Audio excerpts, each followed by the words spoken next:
Well, hey guys, today we're going to do a little bit of note taking on this topic that I know that we've talked about coming back to for a very long time. And that is going to be about Mesoamerican civilizations. Meso being a prefix that means middle. So, Middle American civilizations, meaning we're going to be looking specifically at Mexico, or modern day Mexico, and the different civilizations that are there. Now, we're going to kind of jump back in time a bit.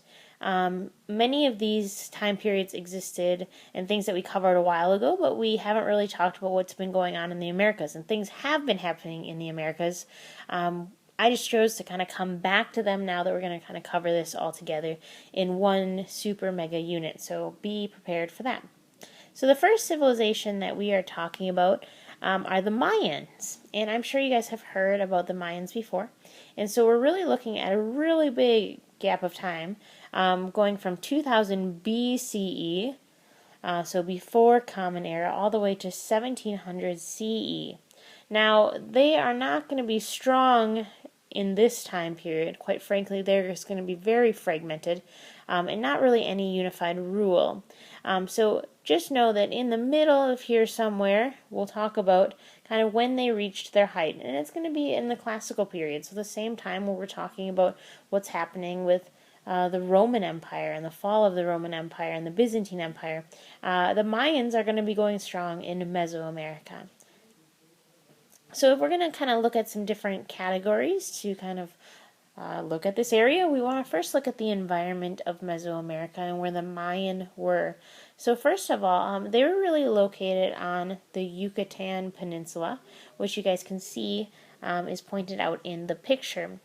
In these different areas, we want to kind of look at the environment and how it impacted them. They're going to really be in this brown area that you guys see on the map. Their climate's going to be very tropical, full of rainforest. We're going to see the jaguar that you see in that picture down below. But there's also going to be kind of places where there's lowlands. They're going to have thin tropical soils, and because of these thin tropical soils, they're going to have to figure out ways to change their environment to be able to survive. So they built terraces, they built different irrigation systems so that they could maintain the populations that started to come about in that area. So we can kind of see where they are located all over here in this area in general, and they have kind of different environments depending on where we're looking. As you guys can see in this area down here, there is more mountains, and it is going to be very flat towards the peninsula. Now, the religion of the people is going to be very polytheistic, and they have the Popol Vuh, which is going to be a narrative of their kind of creation myth. So it's a narrative, it's a book, it's kind of the written history, if you will, not in the traditional sense of a book, but it is going to be kind of the narrative, the story of kind of these two twins, and the story of how, through different deities, humans came to be. And towards the end of this narrative, they've kind of said that humans were created out of maize and water. Talking once again, you can see how the impact of geography. Maize was a really big crop in that area, and they believed it was really important. And so humans were created out of maize, or as we know, corn, and water. And they also had this really big influence or belief within their religion that bloodletting, so where they would literally cut people, and that bloodletting ritual would help the gods decide to bring rain to these different areas. So you kind of see, one, their need for rain and how much they depended on it, and they would do different things within their religion to get people, or to get the gods to give them what they needed for their local geography. And so we kind of look at this in their different religions. So it's very polytheistic, and we can kind of learn about their polytheistic beliefs through the Popol Vuh. Different achievements, there's really a lot of them, and many of these you've heard of, probably the most famous one being the Mayan calendars. And we'll just kind of start there, I guess. The Mayan calendars, they kind of have different ones. They have a solar year, which is 365 days. Sounds very familiar to what we have today. A ritual year calendar, which is 260 days. But then they have something called the long cycle, which is 7,885 years. And at the end of the long cycle is where they believe that the world kind of ends in some sort of fashion. So when people worried a while ago about how the Mayan calendar is ending, so it means the end of the world, it's happened many times before, and maybe you had heard that before as well. Another one of their major achievements is writing. They had pictographs, and that really kind of were pictures that they could tell, and they also had phonetic elements with their writing where people can kind of understand their language. They carved these different pictographs into stone and into bark, and this is really how people learned a lot about the Mayans. And they recorded a lot of their history and a lot of what they had studied, and they really focused a lot on studying astronomy, and so we could see that through their writings. They also had the temple of the giant jaguar. Once again, we can see how the local geography affected kind of what animals and what they felt were important. And so jaguars you'll see a lot within their culture and a lot within Mesoamerica. And so this was a tomb for a Mayan ruler. It's located in Tikal, and you can look at the map again later to see where that is. But another really interesting thing, and it's pretty fun, is they had some sort of ball game that is a combination of this, if you think of different sports today, kind of dodgeball-ish, where you had to get the rubber ball through a goal without using your hands. But if you understand how hard this ball is, it's not like a soccer ball, but it is really, really tough. And people got seriously injured, but they kind of found remains of big ball courts, and they can kind of trace this back all the way to the Mayans. So it's a really big deal, kind of a way to show honor, and so just something that you know. So these are a lot of the achievements that happened for the Maya. Politically, they were very small city-state kingdoms where there was no real centralized power, and it wasn't like there was one king over all the Mayans, but rather had kind of separate groups, and there are different kind of kings over these groups, which had really much a divine status. And once again, they passed this kingship through the male lineage, which we've seen throughout history. Now, their local economy, so if we're thinking about economics, was really based on trade and agriculture. That'll sound very familiar. Cacao beans were used as money. Not so much that it was just a currency, but if you think that everything that they did, they measured it to how many cacao beans it was worth. So that was kind of their unit of measure. And so they've seen other places where it was used as like a currency. And so you guys can see that here in this picture. Otherwise, big trade goods that they were kind of famous for is animal skins. They also had jade and obsidian. Jade you'll see on the left, and obsidian is super sharp. And we're going to see that come back up in this area when we talk about the Aztecs as well. So they are really involved in different artwork as well. And so these are different trade goods that they took or were involved in, I guess. Social status is pretty familiar to what you've seen otherwise. Kings and priests, nobility and merchants, artists, and then peasants and slaves in the bottom. These kings, though, were like state shamans, where they had to mediate between humans and the divine. So the Maya emerged around 2000 BCE. As we go forward, the height of the Mayan is between 300 and 800 CE.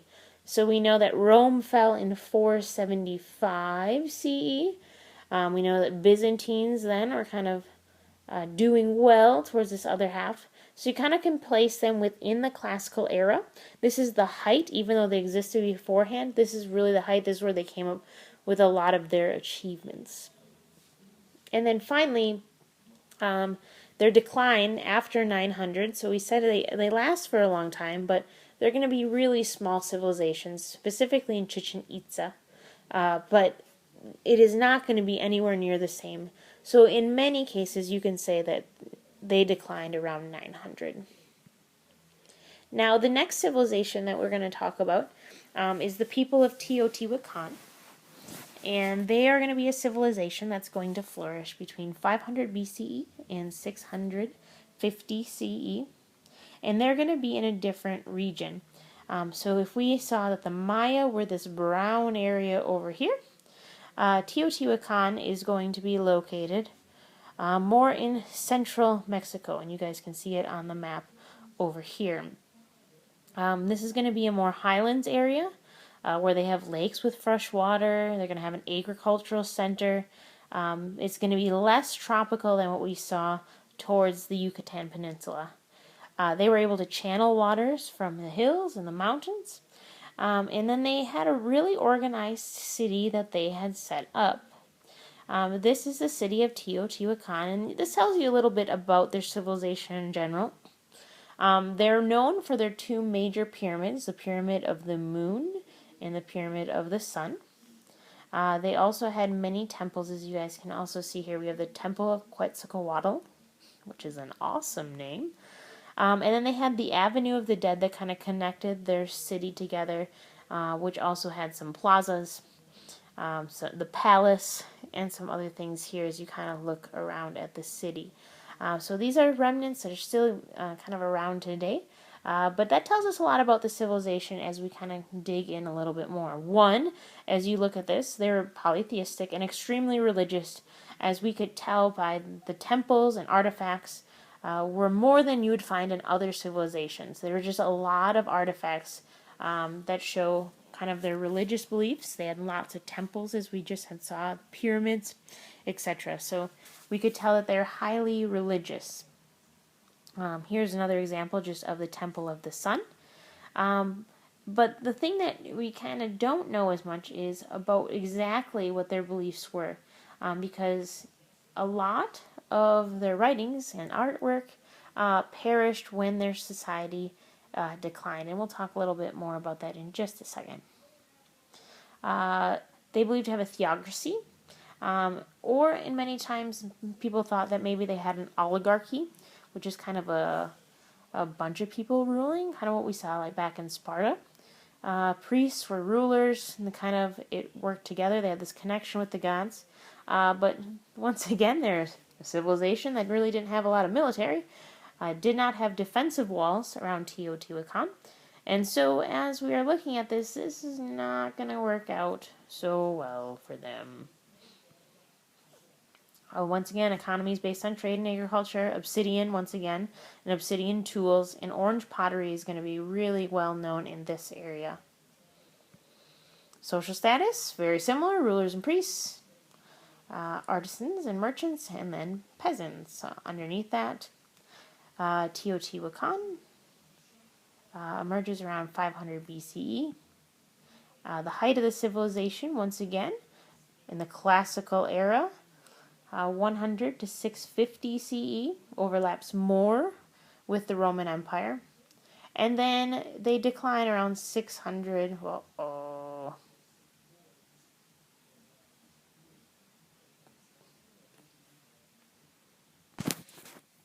Just kidding. Just ignore that right there. CE is correct. Double checked for you. Really interesting kind of as we look at the decline. Once again, we don't really know. We just knew that they didn't have defensive walls. They didn't really have a military, but as they look back at kind of the remains, they found that the city was burned, especially areas where the ruling elite lived. And so it is believed that invaders or conquerors came in the area and burned the city around kind of the 6th or 7th century Common Era, not BC. Sorry about that. Toltecs, we're going to go pretty quickly over the Toltecs, but another group of people, we're kind of getting more into the Common Era, catching up to where we've been, 950 to 1150 CE, Common Era. They're going to be located around the city of Tula, which is going to be to the north of kind of where we've been talking about before. And the Toltecs will have migrated from northwest Mexico. Their area is known to have kind of poor soil and little rain, and so they really need to use the Tula River for irrigation. Otherwise, they would not have been such a successful civilization. In their religion, for the Toltecs, and this is going to be more important because we're going to see these different deities really come around with the Aztecs. And so the Toltecs are kind of like that civilization that greatly impacted later the Aztecs, which will be next. And so they had two major or main deities, once again, polytheistic, as we've seen with the other civilizations. So Tezcatlipoca, which is the smoking mirror, is what it means, is kind of their deity of war and evil. And so we kind of have this duality. And then Quetzalcoatl is the feathered serpent. And this is really large, a big focus within much of Spanish, what we call Spanish America, or the native culture in Mesoamerica. And so Quetzalcoatl is going to be the feathered serpent, which really signifies fertility and kind of this good deity. And so once again, very polytheistic. Achievements, they seem to have these spacious homes that were made out of stone. And many of this kind of goes back to this tribute system. And we're going to come back to this a little bit more. But once again, they had really big homes. And so that's something that people noticed about the Remnains in these areas. They had a really large, powerful army, once again with this tribute system. And it was centered around Intula. Tribute system, once again, social status very similar. Only the big thing that we know here is kind of like this focus on the military / religious leaders, then craftsmen and merchants, and then agricultural workers. The reason I bring up so much about the Toltecs, and I just wanted to kind of cruise through this one, is because it led in so many ways towards the Aztecs. So we saw that Teotihuacan declined around 650. The Toltecs kind of had their run to the north a little bit, and then they also were destroyed, conquered, and invaded around 1150. Which brings us all the way up to the Aztecs. Aztecs being one of those that you probably have heard much more about. So 1300 to 1521, very close to where we have just kind of ended. At this time, we know in kind of Europe, where we have been kind of pulling in, going into the Renaissance period, a lot of new achievements are happening in Europe.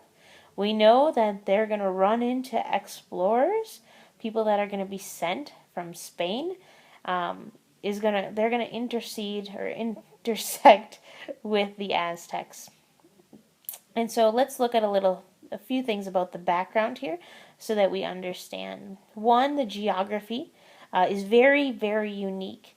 They're going to be centered around Lake Texcoco, and Tenochtitlan is going to be the city. And so as you can kind of see this picture on the left hand of your screen, so it's a lake, and in the lake, this city was built on this island, which you see this other picture. And to get on there, there are three major causeways. You can see those causeways that kind of come in here on the different sides where you could get to the city, which was basically almost a floating city, an island on the lake. Now, in their religion, for the Aztecs, they adopted others, deities that we have seen before. And then they also have their patron deity, Huitzilopochtli. And so this is going to be one of their major deities. But one of the major things that the Aztecs are going to be known for is their focus on bloodletting, and then really sacrificing humans in temples and other things to satisfy the gods. Bloodletting, we've seen, has been kind of an emphasis before, but it's a huge focus within the Aztec culture. One of their major achievements is they built chinampas, which were basically these floating gardens. And if you this is going to be a terrible picture, but if you can kind of see in these pictures, they had these floating gardens where they would be able to plant things on it, and the roots then would go down into the water. Okay, that's terrible. But you get what I'm saying. And so the roots would be able to go down to the water and be able to get the water whenever that they would need it. We'll get rid of that. So there's the roots going down into the water. So chinampas, a really good vocabulary word, good one for you to understand a little bit more about the Aztecs. They did have one king or leader, and in their kind of larger empire, they had a huge tribute system set up where they would conquer people and they would have to, as we've seen before, pay tribute in different ways, whether it's with people, whether it's with goods, agriculture, etc. The really interesting thing, though, is that they did not have a really set up administration or bureaucracy. It was really kind of a one-man show leading this. But there was a lot of killing and sacrifices that went along with this, so no one would ever challenge the king or ruler. We know that this was, for kind of economic side, an expansive, oppressive tribute system. They had 489 subject territories. This was a major deal. And finally, their social status. We see they had the king, these military elites, but besides that, the only other people were really the nobles and the priests. Besides that, everybody else was on the kind of bottom of the rung. The Aztecs, as we were talking about the year, 1300, kind of came into being is the way that we know it today, and only lasted a short while because in 1521 they will be conquered by Hernan Cortez, and we're going to come back to that soon. But just so you kind of got the timeline of these major Mesoamerican civilizations, starting out with the Maya taking place quite some time ago, and all the way through the Aztecs. So these are the ones that you need to know about. Make sure that you have got these notes, and then we're going to talk about them more, especially the Aztecs, as we start doing and talking about exploration. So thanks for watching. Have a good one.